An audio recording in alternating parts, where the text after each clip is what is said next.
Welcome to Inside Ag from Kansas Farm Bureau, the voice of agriculture. I'm Shelby Varner. Keeping up with what the government is always doing may not be a top priority for people in Kansas, specifically those in agriculture. But today we're joined with Dennis McKinney, who is the Farm Service Agency State Director for Kansas. And he's here to fill in a few of those gaps for us. So Dennis, to get us started, can you share about what your involvement is in agriculture? Our family farms and raises cattle in southern Kiowa and northern Comanche counties down in southwest Kansas. We're between Coldwater and Greensburg. Growing up, I went to Coldwater to school. My kids went to Greensburg to school. And then over the years, I was involved in the legislature and in a number of other activities, both local and state. Mid-February, I was appointed to be the state director for the Farm Service Agency in Kansas, which, of course, is part of the United States Department of Agriculture. I like that role. I like the mission of Farm Service Agency, which is to help provide food security. We get to partner with the world's best farmers and ranchers to create the safest, most abundant food supply in the world. That's good for consumers. It's good for producers. And let's face it, food security is the number one tool for our government in foreign policy and in national security. So making sure we have a strong agricultural sector is good for the entire country, both domestic policy and foreign policy. You talked about having those relationships with the farmers. A lot of events have happened in Kansas over the past year. The 4-county fire that happened in western Kansas and the drought we're obviously experiencing right now. What are some things that Kansas legislator has done to hopefully help Kansas and those tied to agriculture in these scenarios? The state has done some things to help producers, who are victims of natural disasters. Governor Laura Kelly asked Kansas Secretary Mike Beam to head up a wildfire task force, which is looking at ways to mitigate the danger of wildfires. We've seen what happens in those wildfires. We know the risk is there. The risk is there in some of the rural areas where the rangeland's not maintained. Frankly, it's there around some of our cities where the cedars are not being cleared and the range is not being maintained to mitigate that risk. And so we need to work together, state and federal, to mitigate that wildfire risk, because when that happens, people call on federal agencies like the Farm Service Agency for assistance. So it'd be better right up front to reduce those fire hazards and exercise prevention, because we know an ounce of prevention is worth a pound of cure. And so that's where we're headed. The state's doing that, the federal government's doing it, with CRP maintenance, and we're also, the FSA and the Natural Resources Conservation Service, we're working with producers to improve the quality of rangelands and mitigate that fire risk. Moving on to another topic, also very important to agriculture, the Farm Bill. What is the Farm Bill and how does it affect your office?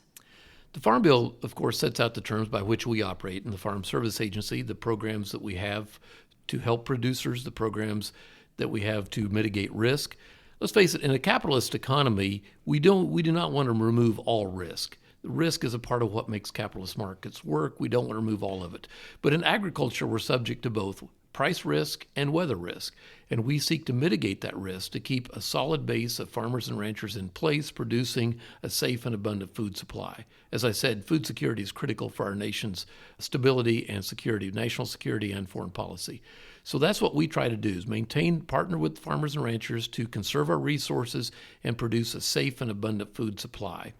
The best lesson we learned from that was after World War II, when our government used the abundance of our production to implement the Marshall Plan to help Western Europe rebuild after the World War II. And frankly, out of that, we built the NATO alliance and probably our strongest partners for national defense. And we were able to do that because our producers, our farmers and ranchers, are so good at producing food. And that's what we try to do, is keep them in place, mitigate the risk, produce a safe and abundant food supply. Talking about all those farmers and ranchers, what are some main topics of interest in that Farm Bill for Kansas farmers and ranchers? The Farm Bill, of course, has like the ARC PLC program, the ongoing program that crop producers sign up for, the CRP program, as well as other programs like EQIP that help with conservation. So we want to conserve our natural resources. That's the lesson we, of course, I was raised by parents who came through the Depression and the Dust Bowl. They instilled those conservation values in us pretty deeply. Waste not, want not. Take care of the land will take care of you. So we have our conservation programs in there, as well as our programs to help us manage risk, whether it's the programs that help balance out price risk or help us recover from natural disasters. One of those we have going right now, of course, is the Livestock Forage program, because we have a lot of our state that's in the D3 and D4 drought levels. It helps producers cope when they've been in a drought so long that their grass is gone, their forage is gone. How do we maintain those herds? It's in the interest of consumers to keep those herds in place and not be totally liquidated. In the drought in 11, 12, 13, first half of 14, we had over 1 million cows liquidated just in Kansas, Texas, and Oklahoma, which resulted in very high beef prices, meat prices later on. Can we help producers keep those herds in place and help them not only sustain the drought, but also help consumers down the road? That's what we want to do. So we have the Livestock Forage program that helps producers recover from the loss of their forage and their pastures. We have the Emergency Livestock Assistance Program, Elap, which helps a variety of producers, including honeybee producers. What's really probably of most note of that is to the cow-calf producers, the livestock producers in those areas hardest hit by drought. It will provide some assistance for trucking in hay from long distances. It will provide some assistance for those who've lost their water supplies.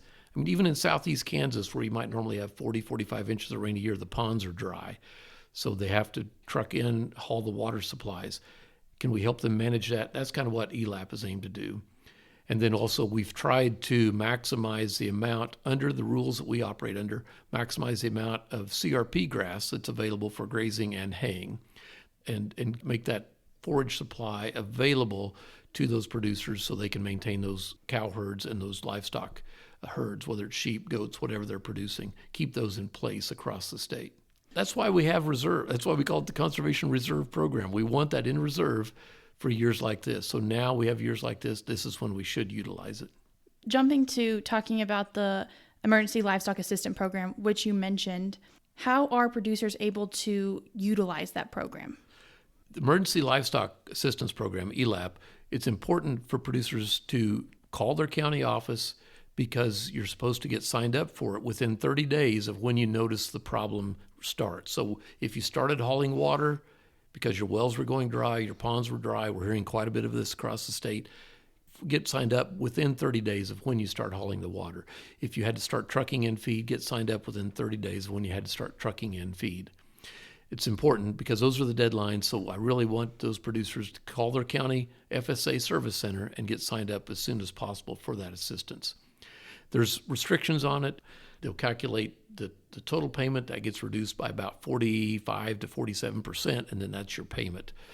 So basically, if you're hauling hay from a long distance, your reimbursement will probably be somewhere over $3 per loaded mile. And that's pretty significant help if you're bringing that hay in from quite a distance. Definitely there to help support farmers. Here at Kansas Farm Bureau, we've had some members have questions about the ELAP program covering stockpiled forages, either standing native range or Sudan grass lost in a fire or other disaster. Is there assistance for those forages? Right now, we're still working on a program to help producers who stockpile forage, whether like standing grass they leave standing, or Sudan grass they leave standing for winter grazing. I mean, let's face it, that's not only smart economically, it's smart for your cow herd, it's also conservation smart and it's climate smart. So we want to get our program set up so those producers are rewarded, not penalized. Right now, under our disaster programs, like what we found out after the Fort County fire, we couldn't provide much help for those producers. And so we're trying to get that program changed so we can help them when those fires or other disasters occur. That really came to light after the Fort County fire, so we're trying to get that changed. I will say this, if you have hay in a pile, you've got your round bales, your square bales, whatever it is, you've got it stacked. Our programs don't cover that very well, but private insurance in the private sector is available and its cost is usually quite reasonable. I urge producers, if you don't have your hay pile insured, check with your insurance agent for private sector insurance on that hay that's in the stack. We don't cover it very well, probably shouldn't, because private sector insurance is available for that at a reasonable cost. So I really urge producers, get your haystack insured. Definitely some important tips and suggestions for those who are concerned about things like that. Right. Going over to the Conservation Reserve Program, which you mentioned earlier, can you share a little bit more on what is CRP and what is its purpose? Well, of course, CRP started back in about 1986. We were in the middle of the worst farm crisis in many, many years. It was started A, to get highly erodible land out of production, and B, to try to stabilize supplies. At that time, we had huge supplies on hand, and prices, even if you adjusted for inflation, were at just historically low levels. I remind young people that I work with now that when I was getting started farming, there was a farm sale in easy driving distance at least 3 times a week, and the banks were being sold and going out of business. It's pretty tough times. So we started to control supplies. CRP now helps us to do that, but mainly it's a conservation program. And we're expanding into different areas. We have a grassland CRP program, which will allow some grazing. We also have more grazing options now under general CRP. And I really want to make producers aware that we have more grazing options now. You can graze it. You kind of pick the times of the year you want to graze. Your number of days grazing is limited. But we're trying to give more grazing options because some of the problems we used to have, the solution we would tell producers, okay, you're going to have to spray it and kill it and reseed it. And that's very expensive. And a lot of producers dropped out of the program, rightfully so, because they said, hey, this doesn't make any sense. We have too much western wheatgrass. Hey, if you have too much western wheatgrass in southwest Kansas, just graze it in February and March. You have too much brome in northeast Kansas, probably want to graze it in April and graze it, maybe have a short-term intensive grazing program, and then come out and let the other species of grass come on. Historically, that's the best way to manage the species that are causing us problems, is to adjust our grazing practices. It's much less expensive for the producer, makes much more sense in the whole ecosystem. And quite frankly, most communities, there's a young producer around. If you ask him if he'll graze it or she will graze it, the fence will be up before supper time and the livestock will be available. Talking about grazing, the drought, how has that impacted what people are allowed to do within the program? This year we had emergency drought provisions to allow for grazing and haying. We also have non-emergency provisions, which allow people to do grazing and haying at different times. There's a difference in the percentage of the CRP that can be hayed or how many days the CRP can be grazed. And so we urge producers to take a look at either option, either emergency or non-emergency. Non-emergency usually gives a producer more flexibility, but it requires giving up 1/4 of that year's CRP payment. So we've urged producers to take a look at both. Now the application deadline for non-emergency haying has gone by, but we urge producers to take a look at those grazing restrictions to see what works best for them. Again, we know that grazing actually improves the CRP stand, so that's why we're encouraging more of it now. And our conservation partners, like Wildlife and Parks and Nature Conservancy, other conservation partners are really supporting these options because it not only improves the CRP, helps us control problem species, but actually improves wildlife habitat. Only when we hay the ground, only depending on what program you're under, only 50 to 75% of it can be hayed. So it doesn't all get hayed at one time. So there's still habitat available. We have grazing management plans that are required during the primary nesting season. So provisions are in place to protect wildlife habitat, and we still want to achieve those conservation goals. We believe we can achieve those conservation goals, and we will still help producers work through this drought. We've talked about a lot of different programs and things that are happening in FSA to help support farmers and agricultural producers. Are there other things that are also happening that we haven't yet mentioned today? One more thing I'll mention, our NAP insurance, which is insurance for the crops you normally can't insure under federal crop insurance. For example, like orchards, produce, grass, forage sorghum, a lot of crops out there normally are hard to insure under federal crop insurance, your regular all-risk crop insurance. We have NAP insurance available. And for some of our producers who've historically been underserved, for women who are running the ranch or the farm, that NAP insurance right now is free. So there's no reason not to have it. Please sign up for it. It can help you manage your risk. And we're also increasing our outreach in urban areas and for urban ag because we have growing businesses around our urban areas where our farmers are producing more produce, more vegetables and fruit and other specialty crops to be sold directly into urban markets. We want to encourage that. That's been a priority of Secretary Vilsack and this administration to reach out there and help develop that because it helps us develop a more resilient and sustainable food supply. And I would also add the Department of Agriculture, not FSA, but Department of Agriculture has been doing its dead level best to help our small-scale meat processors expand because it's very important to those producers out there who are trying to create niche markets for their beef or their lamb, whatever it is they're producing. And that's an important issue too, because that We have a lot of innovative producers out there across Kansas. If they can use those local small-scale meat processors, it creates more competition in the meat processing industry, for one thing, which we need, but it also helps those producers use their ingenuity, their entrepreneurial skills to get into those niche markets and meet producers where they need to meet them and create those markets. A lot of things that you've mentioned in this interview are there to help the farmers, and you've encouraged them to look into it. If those producers are wanting to look into it, where should they go? What should they do to be able to find that information? Contact their local county service center for the Farm Service Agency, and they will have the details. They're welcome to call me at the state office in Manhattan, and I'll try to get them to the right place if for some reason they can't get it. The primary place, we have tools available online as well, but I urge people to, if you don't know them, get to know the folks at the Farm Service Center. I am very proud.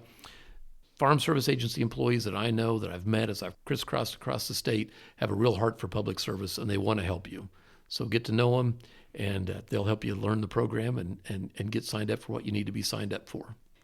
Is there anything else that you would like Kansans and agricultural producers to know? Just that we get the opportunity, in Farm Service Agency, we get the opportunity to partner with the world's best farmers and ranchers to help achieve food security, to create the safest, most abundant food supply in the world. We are really proud of that mission. And I don't believe that our missions, that our objectives are exclusive. We strongly believe we can achieve our conservation goals and improve wildlife habitat and have the safest, most abundant food supply in the world, because we've done that. History's shown that. In the last 90 years of partnership with farmers and ranchers, we have created the most safest, most abundant food supply in the world, and at the same time, we've reduced erosion and we've improved habitat. We're proud of that. All of Kansas farmers and ranchers should be proud of helping accomplish that, and we need to go forward believing that these objectives are not exclusive. We can achieve all of them when we work together, we collaborate, and we're smart. Sounds like the Farm Service Agency is there to help those farmers and those agriculture producers make that happen. There are many programs available, as Dennis McKinney went over, who is the Farm Service Agency State Director for Kansas. If you're interested in finding out more about these programs, feel free to get into contact with your Farm Service Agency office in your county.